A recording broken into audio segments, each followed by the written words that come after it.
All right, man. It is, believe it or not, Wednesday, July 30th. We are 30 days out.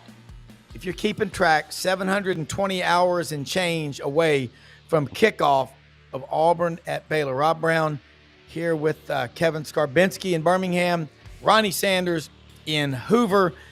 It'll cool us all off considerably to know that another one of our cohorts, Doug Dean, is up on the Kenai River in Alaska salmon fishing with a bunch of his friends from Birmingham. So there's probably 57 degrees up there. The water's probably 53. So it cools you off to think about it. But practice is starting, guys, in Auburn. A lot of storylines.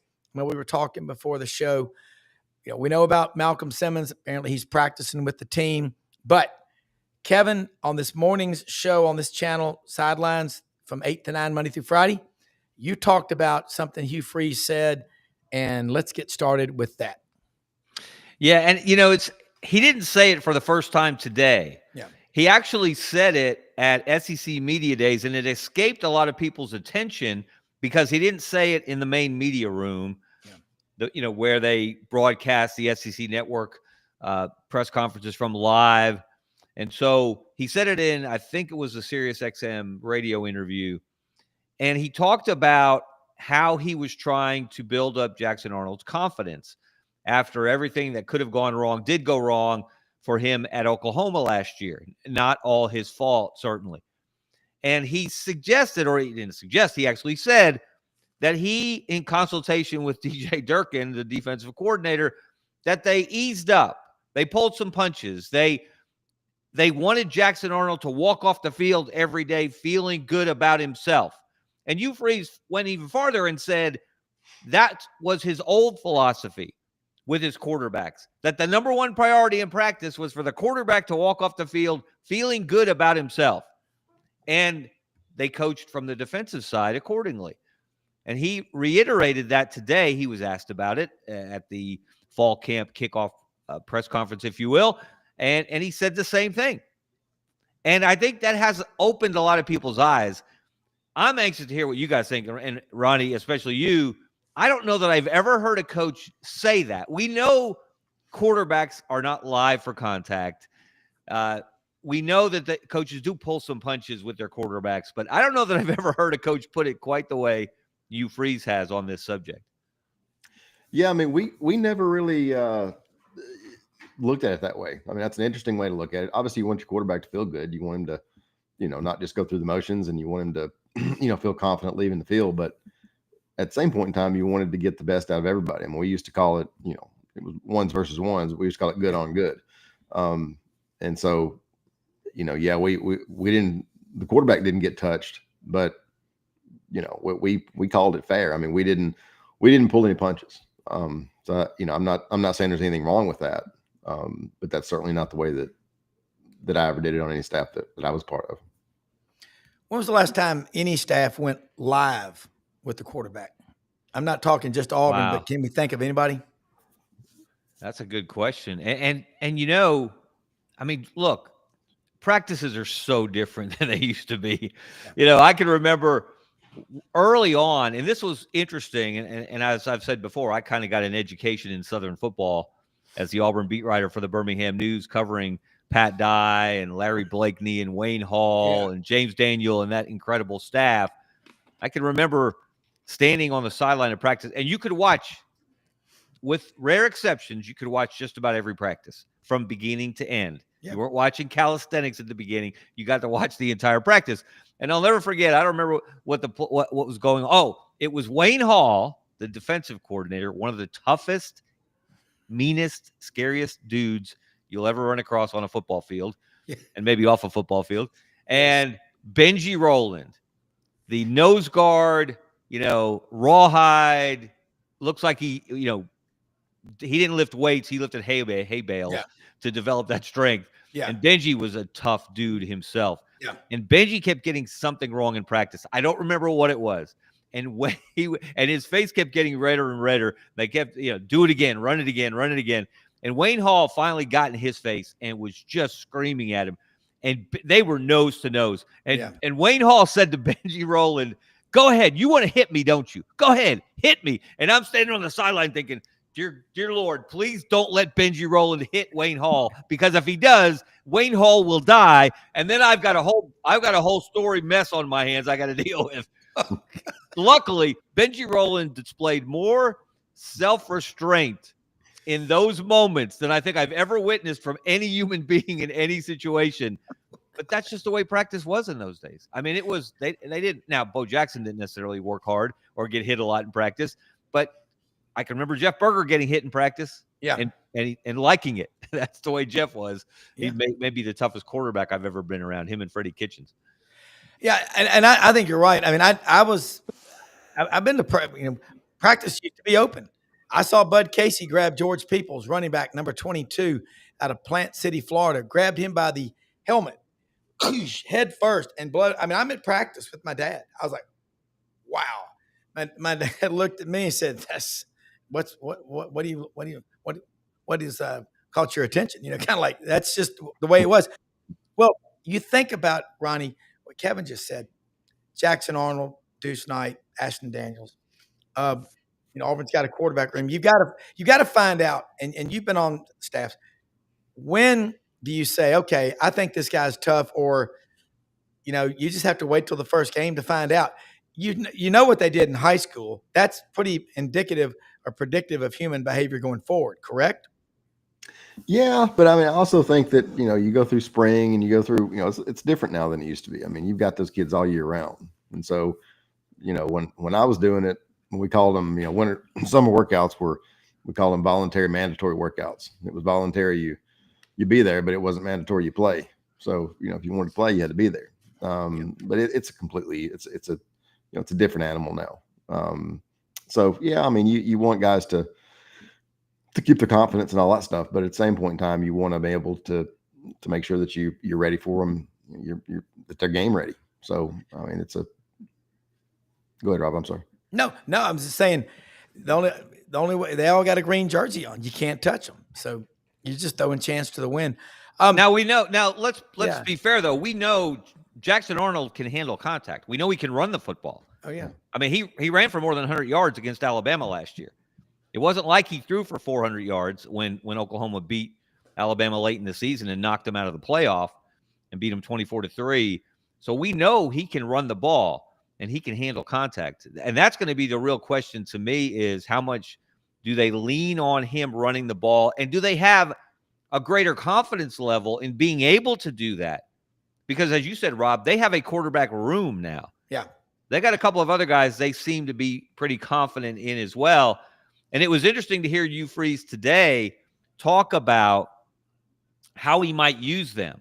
And he said he might be more likely, if they had to throw a go route, if they had to throw the ball down the field, he might be more likely to go to Deuce Knight. And if it was more of an RPO where you might lean towards the run option, he might be more likely to put in Ashton Daniels. I thought that was a little insight that we hadn't necessarily heard before. I mean, Ronnie, platoon quarterbacks, situational quarterbacks. Yeah, I mean, look, you do what you got to do to win, right? Yeah. I mean, I remember, we're at Auburn, and what was it? I mean, we used Damian Craig and Patrick Nix. Spurrier used to rotate quarterbacks every other play at times when he was in Florida. So I mean, look, you do the things that you need to do to win the game. I mean, the most successful duo of quarterbacks I can ever remember, 1979 Florida State went 11-0 with Wally Woodham and Jimmy Jordan at quarterbacks. That was pretty cool. And then you had 2006, Chris Leak out of Independence High School in Charlotte, North Carolina, Tim Tebow out of Nice and St. Augustine. But that was Chris Leak's team. It's but Chris, we brought him in and he was handed the starting job as a freshman. I mean, we didn't have anybody else, so when we brought him in, I mean, he was, we told him it was him and Jamarcus Russell, who I believe was from Mobile. And we told both of them, we're like, okay, look, you're 1A and 1B on our board. Whoever commits first is, we're taking, and we're taking one guy and he's going to start. And Chris committed first, and so he started. But we didn't have a choice. I mean, there were no quarterbacks. I mean, when Rex Grossman left, and there were some off-field issues with him, but we ended up going to the NFL. There wasn't anybody that could play. Yeah. So our goal was to go out and sign a quarterback that we felt like could play. And so he's the first, he was the first guy that jumped in the boat that we felt could do that. So yeah, we rolled with him. Yeah. You mentioned Pat Nix, probably the most impactful cold off the bench play by a backup quarterback, certainly in the history of the Iron Bowl and maybe in the history of the SEC, when he came in for Stan White in that 1993 Iron Bowl, and the game was in doubt. The undefeated season was in doubt, and he threw to the short side of the field, and for some reason Antonio Langham was not Frank Sanders on that particular snap. And we heard Terry Bowden, what kind of serendipity the way it worked out. And they threw to the short side of the field because Pat didn't have the strongest arm. Patrick didn't. So that's and that touchdown turned that game around.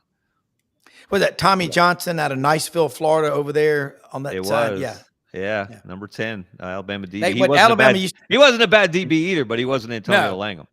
But half that team was former running backs that they switched to defensive backs. Ronnie, you like what Kevin's saying in this right now, Auburn running back it's so cool to go back and look. Now it's, last year you have a guy like Jarquez Hunter, absolute stud. You got Damari Austin, Jeremiah Cobb out of Montgomery Catholic, this Darrell Robinson out of UConn. I know Doug Dean really likes him. Alvin Henderson out of the Isle of Elba. Wasn't that where Napoleon was exiled for a while? But Elba, Alabama, named after the Isle. But I got to ask you, this running back room, when Auburn people start sniffing a great running back, they get really excited. Are you excited about this room? Look, I think it's a really good room. I also think that, until you figure out a guy who's going to be a workhorse, then it'll probably be running back by committee. And it may be some of that anyway. Yeah. I think all those guys can play. The kid from the kid from UConn is supposed to be really good. I know he was hurt part of the time he was up there, but I've heard really, really good things about him. So it's a look. I think Auburn people have a right to be excited about the upcoming season. I think the depth on the football team, not just at running back, quarterback, but across the board, is better than it's been in years. Does that mean Auburn's going to come out and win 10 games, make the playoff? No, but it ought to mean that certainly there's a winning season and a decent bowl game, I would think. If not, then there's a problem somewhere. Kevin, you look at the last 5 years, especially the last 2 under Hugh Freeze. Auburn's not getting, curb stomped out there every Saturday. Their losses are, you can just pinpoint quarterback play, schemes. One blowout these last 2. That LSU loss, it's not unusual for Auburn to go down to LSU and look not great. So that being said, I don't think it's a far reach, because I got Auburn, and I'm more critical of Auburn than any school because it's my school. But I got Auburn winning 10 this year. I see 10 wins happening this year. You talk about the running back room, but that 04, 05 receiver room at Auburn, Tuberville had Anthony Mix, Courtney Taylor. I mean, Devin Aromashadu, Ben Obamanu. Let's talk about that group. Now, granted, that we're talking about their whole career. We hadn't seen this group, but talk about this receiver group. I can't remember Auburn having 2 groups like this on offense of skilled players. Well, I don't think there's any concern about the ability of the receivers to get separation, to go up in traffic if they have to make a catch, maybe make a catch if the ball's not thrown perfectly on time and on target. Much like they don't necessarily have a tight end. Nobody has a tight end like Brock Bowers, but no. Brock Bowers was the difference in that Georgia game 2 years ago. Yeah, in Jordan-Hare Stadium. And he had to make some incredible catches on the winning touchdown drive that Georgia put together late in the game to break the tie and win it 27-20. So they're going to make plays. So the question becomes, and this is going to be a temptation for you, Freeze. We know he loves to throw the football. We know he loves RPOs, and we know the P is a capital letter. The R is more of a lowercase letter in Hugh Freeze's version of RPOs. Can he avoid the temptation at times to lean maybe too much on those guys, put a little extra pressure on your offensive line to protect, on Jackson Arnold to make the right decisions, to go to the right guy at the right time, and not ignore his running backs and get a little bit out of balance there. That's something that I want to see from Hugh Freeze, especially because they're going to be tested in that very first game by a pretty quality defensive coordinator. Although Baylor was better on offense last year. When they won 6 in a row in the back half of the regular season, they were way better on offense than they were on defense, even with a defensive head coach in Dave Aranda. Yeah. And Kevin and Ronnie, Dave Aranda out of California Lutheran, he was a classmate there with Tom Herman, who, by the way, when Tom Herman was at Texas, I have this on good accord that you were born Nathan Huffines. Any reason your name is Nathan Arizona? Who'd buy furniture from unpainted Arizona? Well, I have it on good accord. When Tom Herman was at Texas, he was meeting with one of the most prominent high school football coaches in the state. He spent about 45 minutes talking to him. And the coach said, hey, I've got a list of about 25 kids that you need to take a look at that can flat out ball. Herman spent 45 minutes talking to the guy, got up, walked out, and left it on the guy's desk. It's Tom Herman. But how do you attack Dave Aranda's defense? He's familiar with SEC style of play. But, Ronnie, Baylor, I don't think it's going to be hard to get Auburn motivated for that first game, because as it gets closer to kickoff, guys, we're 720 hours and 32 minutes and 19 seconds. It's going to be a hell of a challenge. Yeah, it will be. And, I think the question you asked earlier, Rob, about can Freeze take a step back and not be too pass heavy. I think that's critical, because if you look at what he did last year, you look at what he did the year before, and you look at his career, and look, I've said this on this show before. Very prominent defensive coordinator told me not too long ago, said, hey, look, he can't help himself. And the question is going to be, look, you've got great receivers, you've got a great quarterback, you've got a lot of weapons, but you also got a pretty good running back room. And so when you need to run the ball, when you need a 3rd and 1, are you going to run it off? Or are you going to run a trick play? Or are you going to run, there are a lot of different ways to get 3rd and 1, or 3rd and 2, or whatever it may be. But, it's pretty, it can be disheartening for a defense when you can hand it to a big back and pick up 3 yards whenever you want. Kevin, in today's football world, y'all both would agree it's running back by committee. Instead of a running back having a pout face because he didn't get 30 or 40 carries in a game, they're going, hey, I don't want but 10 to 12, because the NFL people say I need to have a lot of miles left on my tire treads. It's a different world. Yeah, I think there's been a change in mindset there. Mm-hmm. Yeah, I think players realize, we talk about, kids today, they don't want to wait their turn. They don't want to develop. They want to star right now. Yep. They want the ball. But I think particularly at that position, it's going to be rare to find a guy. And I flash back to 2017. Kerryon Johnson has created some little bit of a stir on Twitter, on his Twitter account recently with Auburn fans. But Kerryon was so good in 2017, but he got banged up late in the year, and he tried to go in the SEC championship game, but they don't beat Georgia without Kerryon Johnson at the end of the late in the regular season. They don't beat Alabama without Kerryon Johnson, but he got banged up in the Iron Bowl, and he was not close to himself when they met Georgia in the rematch in the SEC championship game. Yep. So there's a danger. Yeah, there's a danger there of overusing backs. Yeah. Again, this is where the best offensive coordinators, the best play callers, separate themselves by making good decisions, by balancing, leaning on a guy like Kerryon Johnson who could make plays in so many ways, both if you hand it to him, if you throw it to him. But you got to be smart too. It's a long season. Yeah. And you got to keep your stars healthy. Well, is it fair? Yeah. Especially in today's game. Used to you had 11 games in a bowl game, and now all of a sudden you've got 12 games. You've got a conference championship game. You got a playoff. it's more like an NFL season now than it ever has been. And so you gotta spell guys. You gotta give them a break, and like as you said, Kevin, try to keep them healthy. Here's a question: that 2017 Auburn team, if Cam Petway isn't in the doghouse all year long for whatever he was doing, stupid, and he's able to give Kerryon Johnson in 2017 a break here and there, because Cam in 2016 was like the best running back in the SEC. I think Auburn wins the national championship in 2017. I have no doubt. I wouldn't go that far. I wouldn't be that bold. But my thought on 2017 in thinking about comparisons, and look, comparisons are usually unfair. Yeah, because every player is different. Yeah, and has its own strengths and weaknesses. But do you guys see any similarities, shall we say, between Jarrett Stidham and Jackson Arnold?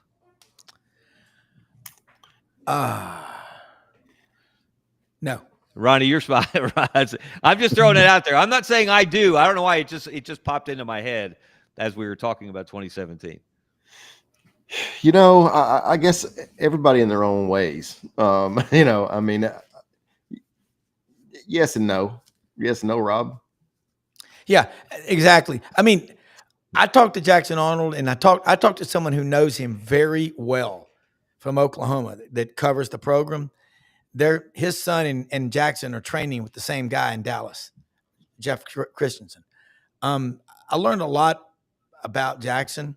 I think he is a warrior, and I think he is a fierce competitor. But I think what happened to him last year at Oklahoma never happened to him before in his life. You know, he lived in Sewanee, Georgia till he was 10, grew up a Georgia fan, knows all about Auburn and Georgia. But I think Jackson is there's no doubt he's QB1. You know, what's that Friday Night Lights series that was so good on Netflix? He loves being a kid from the state of Texas.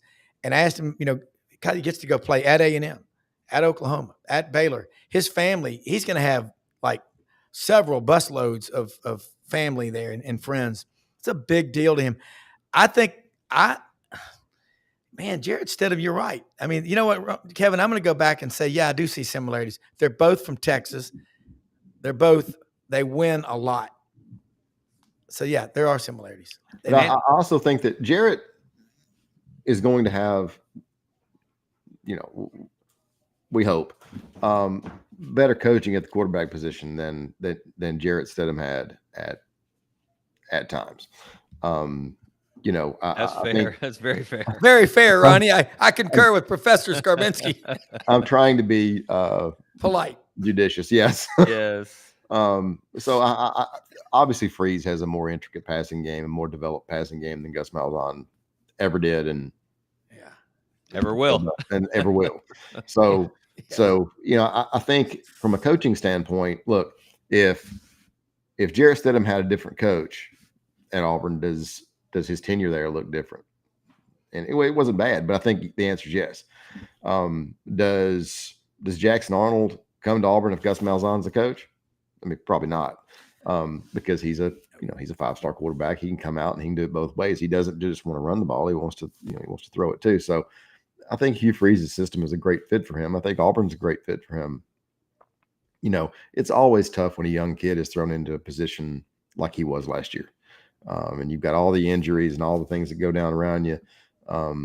It's tough. I mean, same thing happened to us at Auburn in '98. You know, if you remember, we had 6 offensive linemen. I think TJ Dunnigan ended up starting center or something. You know, it was. We lost all those guys for the year. You know, weren't there about 4 or 5 different centers? Yeah, that year. There were 5 or 6. I forget, it was 5 or 6. And they were all lost to season-ending injuries. Yeah. So, you know, and then obviously we lost a bunch of guys from the year before, Damian and Takeo Spikes and Fred Beasley and Kevin McLeod and a whole bunch of other guys. So you take that and then you throw in some injuries and you end up with 3-8. So and the head coach quit in the middle of the year. So yeah, Yeah, it was a nightmare. We remember it well. Yeah. It was a nightmare. I want to ask now on defense. You just talked about some of the greatest players ever. I'm looking at this defensive front, and you look at Keldrick Falk as one of the 4 preseason all-conference defensive linemen. And you stand next to that guy, we all have 6'6". He's now up to 285. I looked at, by the way, folks, go to this website, AU Undercover 24/7. They literally are 24/7. You wake up at 2 a.m. to go get something out of the fridge, get on the website. It's amazing. But I think Keldrick's up to 285 out of Highland Home, Alabama, where the Hyundai plant is. He moves around, guys. He's quick as a cat. And I have 2 cats. I can say that with some gravitas. But I'm looking at Malik Autry, Malik Blockton, Quintel Jamison Travis. It's one of the hardest names to pronounce. But Auburn's got some good guys on that front 7. Let's talk about that, because if they're better, Durkin can flat out coach. That's why I think Auburn can win 10. Go ahead, Kevin. I was going to say, what is it they say? Good weight. Certainly, Keldrick Falk put on good weight. He doesn't look 285. 205. That's what he carries it. Yeah, because he moves so well. God, look, this guy, he could be an All-American.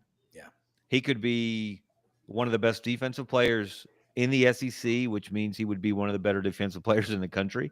Yeah. He's going to have an impact, and you need impact guys, especially at the edge. If you can make the plays that he can make, and you can disrupt the quarterback the way that he has shown he can, and you do that on a consistent basis, I think that defense could be a problem for people. Yeah, I agree. And look, let's not forget Durkin has some Will Muschamp. He's worked with Will. He has the same philosophy, and those guys are really, really close. In fact, I know DJ had a number of detailed discussions with Will before he took the Auburn job. Wow.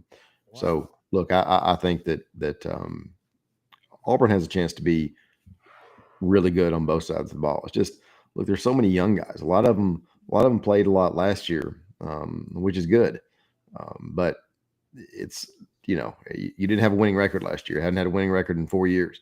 So it's going to be an interesting year. I mean, I think Auburn fans have a right to be cautiously optimistic. I mean, this should be a step up. Well, the problem is, I think both y'all would agree, is everybody's stuck on these last 5 years. And, they'll say you can't have a new reality with an old mentality. Everybody's just got to look past it. And I really think what you just said about DJ Durkin and his close relationship with Will Muschamp, DJ, that's another kid from, by the way, St. Francis Catholic School in Baltimore, is Darrell Robinson. Auburn's got like 4 or 5 kids. They're going to have mass before practice. It's going to be a big deal. I really think when you talk about this defense and you look at the linebackers, DeMarcus Riddick, and I think Jason Caldwell told me, maybe it was Jason, I'm going to make sure I'm correct, his senior year in Clanton, Chilton County, he played some safety. They had him moving all around. Whatever his playing weight is now, DeMarcus is he's freakishly talented. And now you've got Robert Woodyard out of Mobile, a rare redshirt junior who has stuck it out.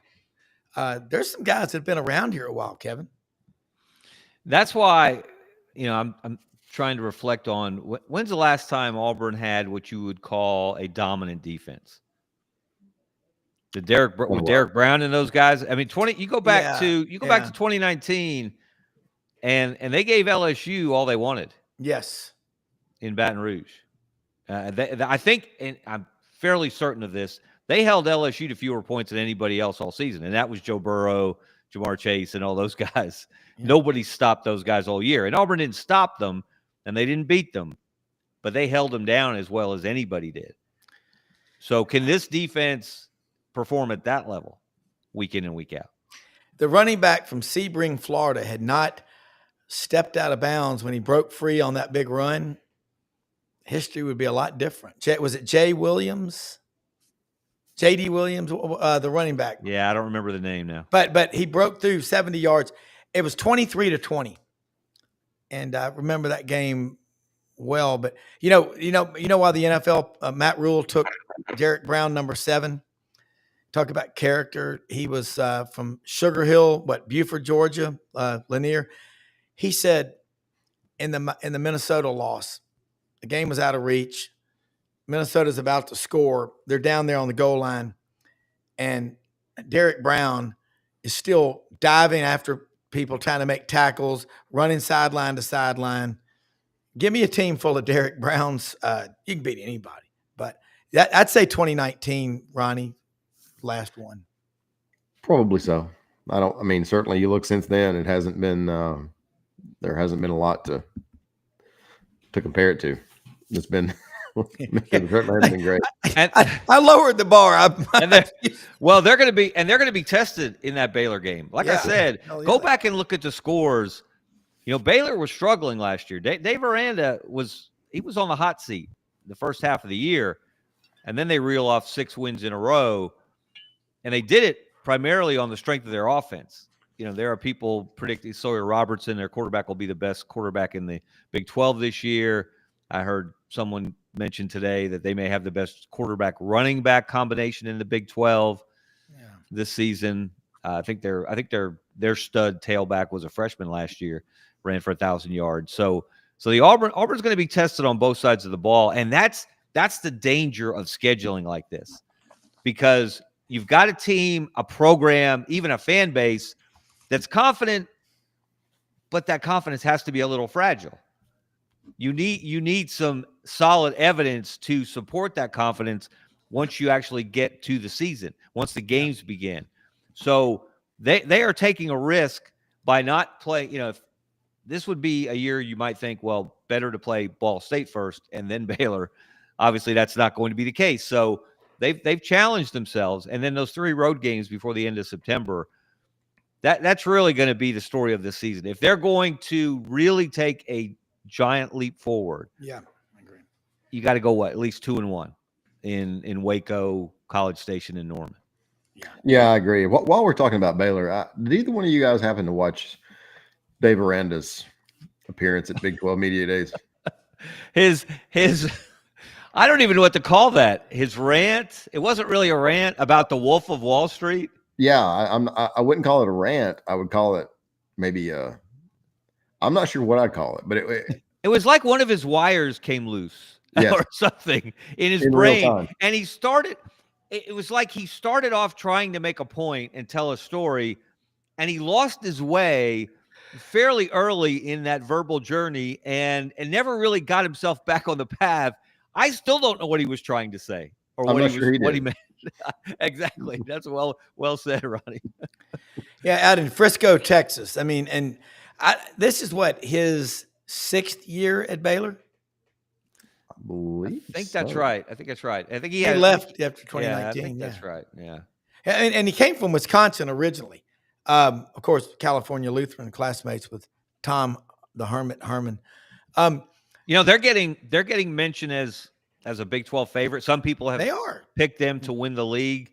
Of course, the league didn't do an official preseason poll because last year Arizona State finished last in that poll and went on and won the league. And I think there's some justification for this. The preseason polls set a tone. They put ideas in people's heads. Well, this team's not very good. That team's really good. And they create expectations that may or may not be accurate and fair. So I could see some wisdom in that. But look, they're fun to do. But some people can be influenced. And it's hard to break first impressions. That's why the Baylor game is so important for Auburn. It's going to create a first impression about this team and Jackson Arnold as a quarterback, this offense, and this DJ Durkin defense. That's, it's not irreversible. It's not going to be set in cement. The world won't end or the season won't end if they lose the game. But how do they look even if things do go wrong and they don't win the game? That's going to be just as important as the final score. Yeah. And I think, look, we've talked about before, there are a lot of young players on this team. What happens if things go south early? can Hugh Freeze hold it together? And I think, look, from personal experience, I've been on 4 different places, been fired, 3 times, twice in the middle of the season. So, I've got an idea what it looks like. But I mean, thick skin. Yeah. We're at Florida in 2004, whenever it was, we got fired and lose to Mississippi State middle of the season. And they were terrible. It was Sylvester Croom was there as the head coach. Ellis Johnson was the defensive coordinator, and they were awful. And we come in with a young team and Chris Leakey quarterback, and we lose in Starkville, get fired the next Monday. And but it was a really, really young football team. And most of those players, I think we signed every starter except one on Urban Meyer's first national championship team. So all those guys came along. But the point I guess I'm making is that we fell hard in the middle of the season, even get fired, had a coaching change in the middle of the season. Head coach stays on. We lose to Georgia the next week in the cocktail party, but barely. And then we went out, beat Florida State for the first time in Tallahassee in 20 years, and ended up having a decent season. So, but those are all young guys. And so, Auburn's in a little bit of that situation. I do think, look, the receivers, the running back room, it's just, you've got some guys who are really, really talented. Can they gel quickly enough before Baylor and that September run to, Kevin, I think you're right. I mean, you finish those games 2-1, then you got a shot. You got a shot coming out of September, but a lot of it is going to be dependent on how well look, you got a completely different quarterback room, and everybody knows if you don't have a quarterback, you don't have a chance. Yeah.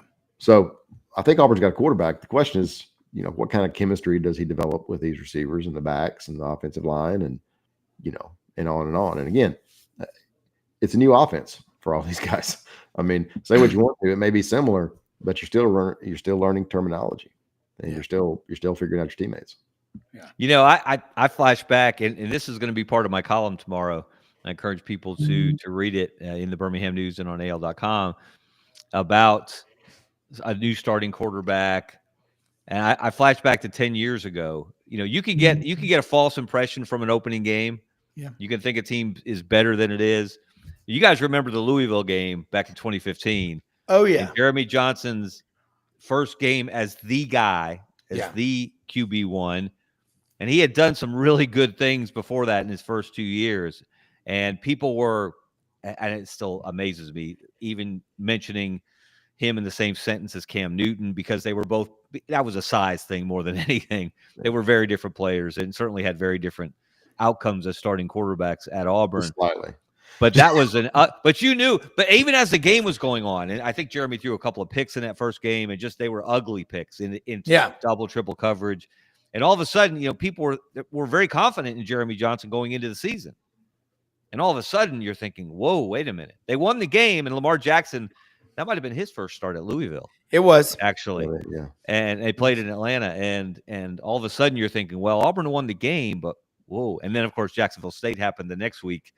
And then they went to LSU, and then and that was essentially, that 3-game stretch was essentially Jeremy Johnson's career as the starter. He did have to come back after Sean White got hurt and play again, but he was done. And by the way, there's a great documentary in which AL.com caught up with Jeremy Johnson.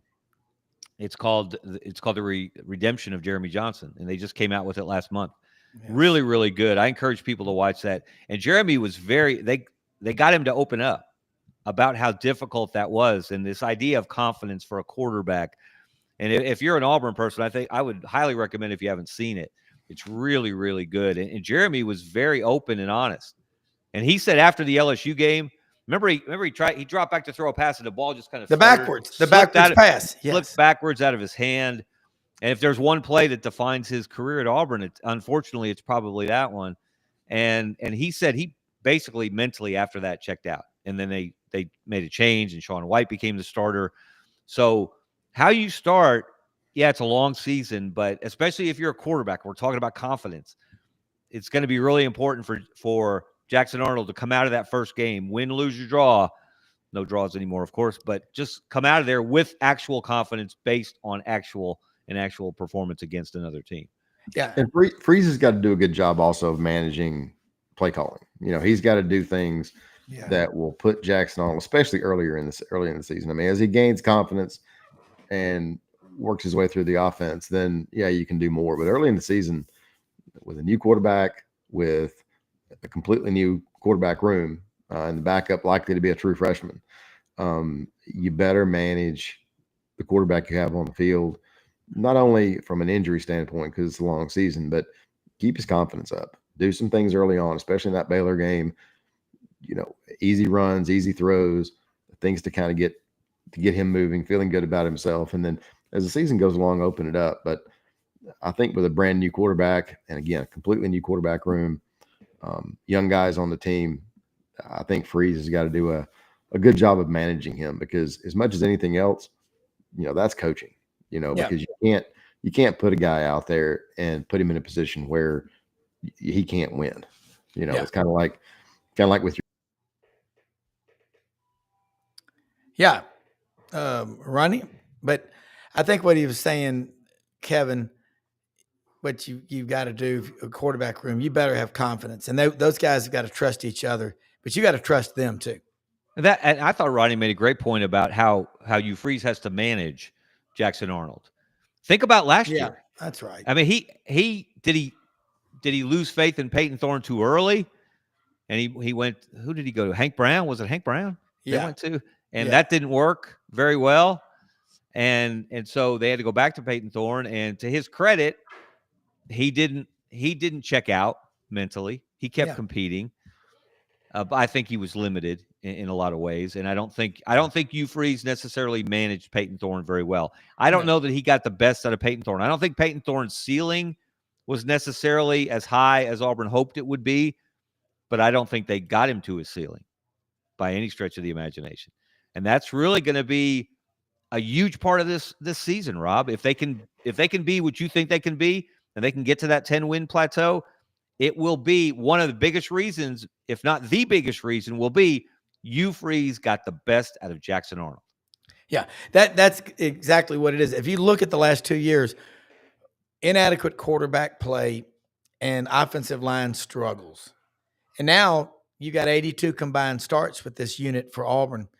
At the end of the season, you could have 60 more, and that's 142. You win a national championship, you're going to be in the 160, 170 plus of combined starts. And we talked about it last night on this channel with Lauren Meadows. Florida's offensive line going into this season, 4,000 plus snaps together. That's a big deal. But you know what? The reason I think Auburn is so close, this is like following a stock that looks like it's about to break out, is because the quarterback play the last couple of years, and Ronnie alluded to it a minute ago. Hugh Freeze just can't help himself. And when Auburn was giddy about, turning Jarquez loose against Kentucky for 278 yards on Tuesday and Wednesday, they weren't getting prepared for Vanderbilt. And Auburn has just got to get away from this. They've never lost to Ole Miss in history since 1892, February 20th at Piedmont Park in Atlanta. They've never lost to Ole Miss back-to-back, ever. They've done it in this last 5 years. They have never lost to South Carolina back-to-back. They did it in 2021. But they're not getting blown out 49-3. Auburn is so close. And now I think I like the fact a guy doesn't – but I also say – and you talked about Trent Dilfer yesterday on your podcast, which is awesome, by the way. Scarbo knows. Trent Dilfer ran the Elite 11 camp. Well, hell, Sean White was the MVP out of that. Sean's a nice guy, but, he certainly was no Tua or Cam. It's just weird. You're gonna set me off here, Rob. Okay. When Sean White took over for Jeremy Johnson, I I distinctly remember this. I don't know who wrote the story. It was not me. Someone reached out to Trent Dilfer, who then, as you said, was running the Elite 11 camp, and Sean White was very good. He may, as you said, was he the MVP there? Yeah. And Trent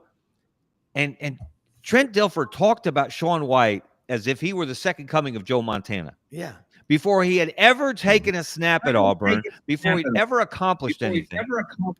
And it just, and I wrote a column saying, what are you doing? I know you have confidence in your guy. I know you have faith in him. That's great.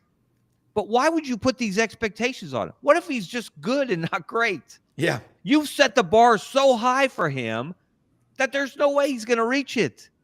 And he didn't. No. Right. So that's why expectations, I think coaches have to be careful. Certainly former coaches, quarterback coaches, you want to be confident in your guy and you want to help lift up their confidence. But you have to be careful too. And I think Jeremy Johnson in some ways was a victim of that. People expected greatness out of him right away. And it didn't happen. Yeah. And he never got it back.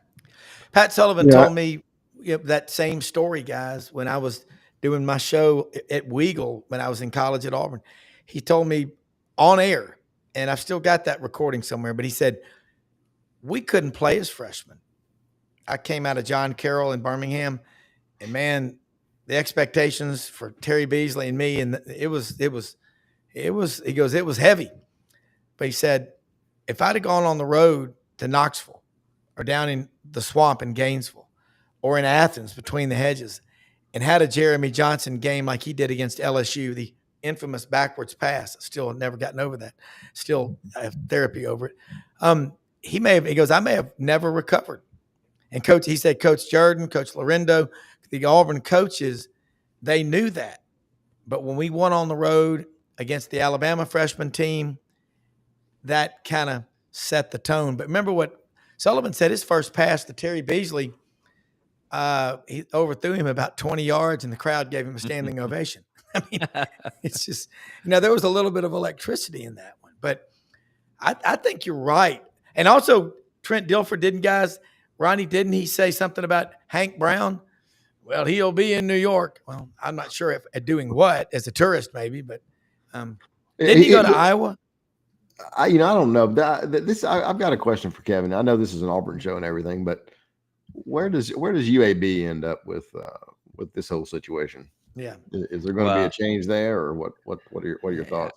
I think this is prove it or lose it year for Trent Dilfer. I mean, they've lost all the momentum of the Bill Clark era. Yeah, all the good things that happened with the return, the construction of Protective Stadium.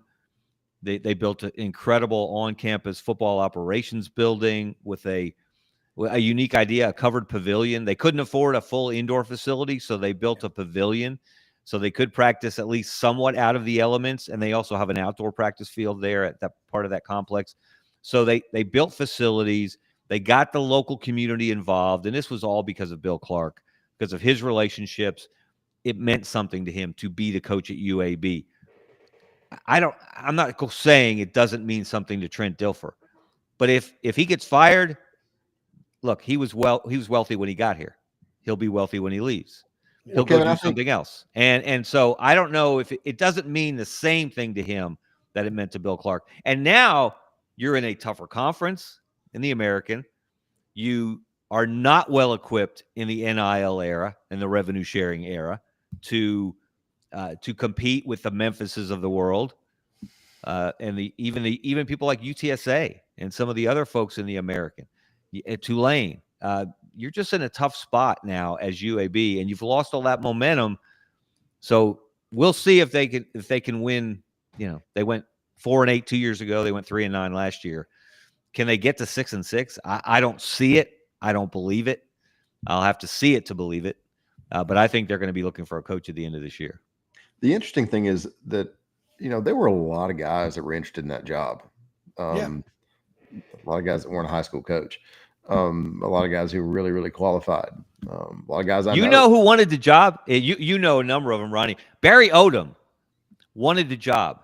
And do you know what the UAB athletic director told people? He talked to him, and he knew him from Missouri. Mark Ingram, the UAB AD, had worked at Missouri when Barry Odom was there. And Barry Odom was very interested in the UAB job. They didn't hire him in part because Mark Ingram told other people close to the program, he's kind of dull. It's kind of boring. It's not very exciting. Well, look, Trent Dilfer is a great interview. Trent Dilfer, he will fill up your notebook. Yes. Every week. He'll also say some stupid things, like, well, hey, we're not freaking Alabama, as he said. That created an unnecessary controversy last year when he said that after another Or we're going to loss. recruit better than anybody in the state other than Alabama. I mean, yeah. you know. Yeah, another infamous utterance out of his pie hole. But I just don't. Again, they could have hired any number of better coaches who had experience, who knew what it took. And then and then not only do they hire this guy with no college coaching experience, then he brings in a bunch of high school coaches that have never been there or done that on the college level. And again, you've seen the results. Kevin, how about? Yeah, or better yet, how about not run? You know, I know Bill Clark had some health issues, but let's be real. How about not running Bill Clark off to begin with? Well, Bill Clark's back issues were real. He did have fusion surgery. He had increasing pain in his back, and he'd experienced it for a long, long time. But a bigger pain in his neck was dealing with an administration that wasn't necessarily as supportive as it could have been, should have been, or would have been had the people in charge been different. Yeah, that's true. I mean, now, again, we go back here with this Auburn quarterback situation. He thought Hank Brown was the answer. He looked good against, was it New Mexico last year? But sounds right. Played an SEC game, and he had multiple picks. So now I can't remember Auburn having a deeper quarterback room. And we've seen Jackson Arnold play in the SEC. He's got a year under his belt. So that's why I think it's okay for Auburn fans to come out and get excited. I mean, it's going to be a good year. I really believe it. I'm not saying it for any other reason other than connect the dots. If the quarterback play is a lot better than it has been the last 2 years, and you have to say to, Hugh Freeze, okay, Peyton Thorne the first year, you live and you learn. But you brought him back a second year, and you did pull the plug. You put in Hank Brown, but then you went back to him. And Peyton's a nice young man, but it didn't work out. And now Jackson Arnold, you get around that guy, he does not lack confidence. No, he does not. No, he does not. Hey, and this is because obviously we're just starting fall camp. So we're speculating and wondering about a lot of things that we'll finally get some answers starting August 29th.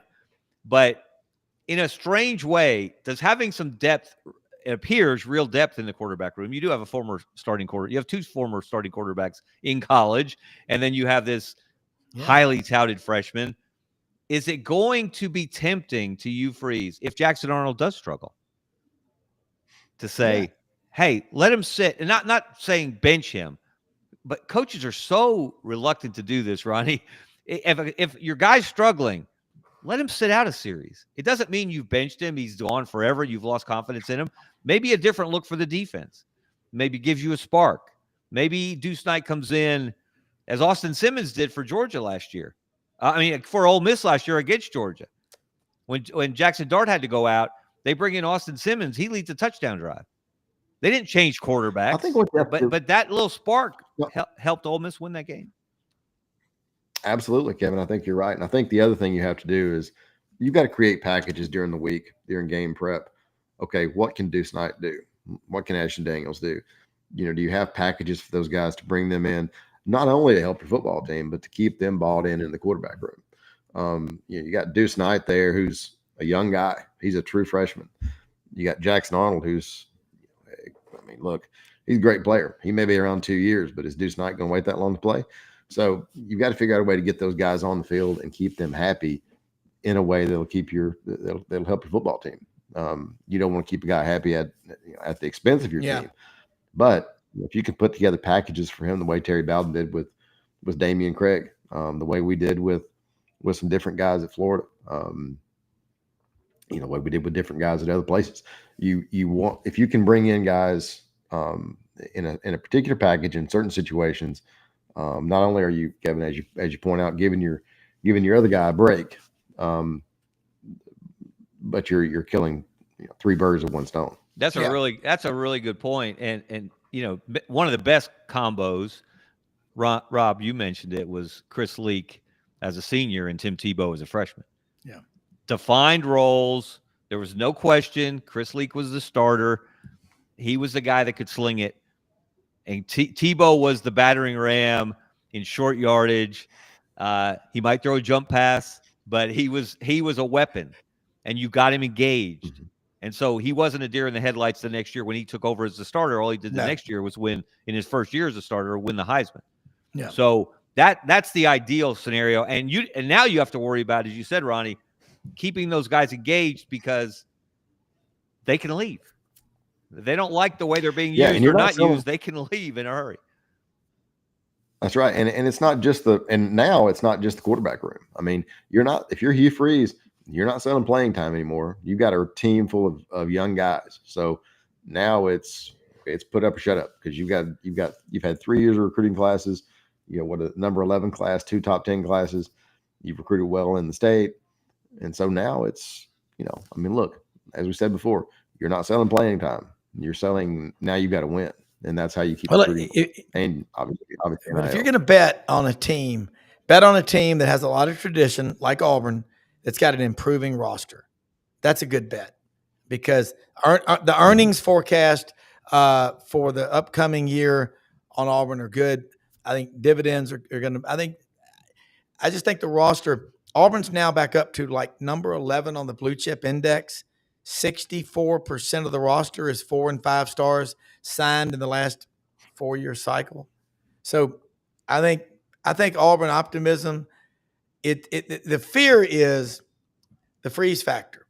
Everybody's like going, he can't get out of his way. Will he start getting out of his way? If he does that, this could be a great year for Auburn. And that's just a big if. Well, and people want to beat up Freeze, and I'm not saying that there aren't reasons for that, but I mean, when's the last time Auburn had a coach that couldn't get out of his own way? Yeah. I'm sorry, that could get out of his own way. Yeah. They could. There you go, Ronnie. Yes. Jabba. It's just, Gus would fit. I mean, look. Hey guys, here's a Chip Lindsey's the last time Auburn could throw the ball, right? I mean, hey, here's a good question. What would be the best case scenario for Auburn in game 1? Obviously, you want to win, right? Would it be better to win by 3 touchdowns and just be physically superior to Baylor, or would it be in a tight game that goes back and forth and you do the things that they haven't done the last 2 years under Hugh Freeze, and that's find a way to win at the end, make a stop, put together a drive, make the right play call on 3rd and goal from the 7 in the last minute to score the winning touchdown? Which would be the better scenario for the overall development of this team for this season? The latter. Probably the latter. Yeah. Yeah, and look, I don't think either case. No. Is. I think the W is the most important thing, however it happens. Yeah. Yes. Yeah. Absolutely. But I also think, if you come out and blow out Baylor, then everybody's going to feel great about themselves and and all that stuff. That could be good and bad. Again, you've got a young team. I know I've stated that a bunch of times. I mean, if you come out and you're overconfident, and then you get blown out by Texas A&M. I mean, what you want to do, usually the most improvement all season long comes from game 1 to game 2. It does. Unfortunately, we ran out of time, but I'm with you. I like that scenario, the latter. But hey, for executive producer Brendan Martin, great show today, guys. Spread the word. Auburn Undercover. Watch it all the time on this channel. Thank you. Like and subscribe. Absolutely.